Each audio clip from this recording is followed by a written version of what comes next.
Church, I hope you are doing well and had a wonderful weekend. This morning, as I was reading through my Bible and came across Luke chapter 10 and the story of the Good Samaritan, I was drawn back to one of my first mission trips to East Africa. Changing continents and cultures, it was an immersion experience for sure. And one thing that stuck out to me from village to village and town to town was the way individuals loved their neighbors.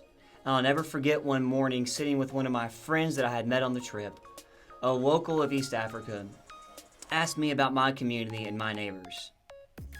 And I struggled to put the words the way that in our society, we may not know our neighbors, which was a sharp contrast to the local village life this individual had grown up with, where he knew the names, birth dates, zodiac signs, blood types, and all the different things about everybody in his town. And I struggled to remember the names of my next door neighbors. And it made me promise that when I returned home to get to know my neighbors, because it would be worth it. And even with those words ringing in my ears, I found myself asking the same questions of the lawyer in Luke chapter 10 of, who is my neighbor? Is it the person who lives next to me? Is it the people that I walk through life with?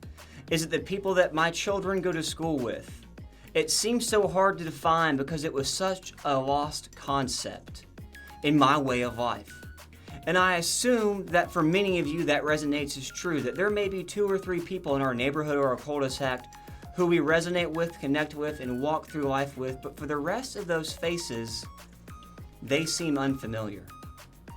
And in the time when our country is divided and consumed by rhetoric and fear, what a better time than to love our neighbor.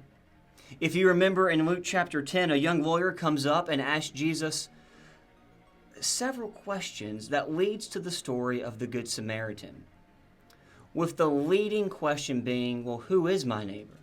Jesus responds with the story that we all learned in Sunday school of the Good Samaritan and the man who was beaten on the side of the road, and the priest and Levite who walked on the other side and did not consider that man their neighbor.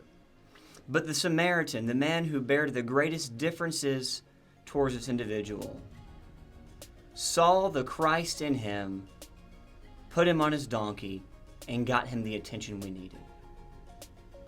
As we go to navigate our week this week, let us remember the story of Jesus and the question of the lawyer of who is our neighbor. Maybe our neighbor isn't the person next door to us or across the street or that we bump into in the food market on Wednesday. But maybe what the Gospel of Luke is trying to tell us is that the neighbor we need to see is the person in need, regardless of their differences, their opinions, their political views, or whatever else may be happening in the world around us. That we are called to love our neighbor in need, like Christ told in the Gospel of Luke. Church, I love you and I miss you and I can't wait till we can worship again.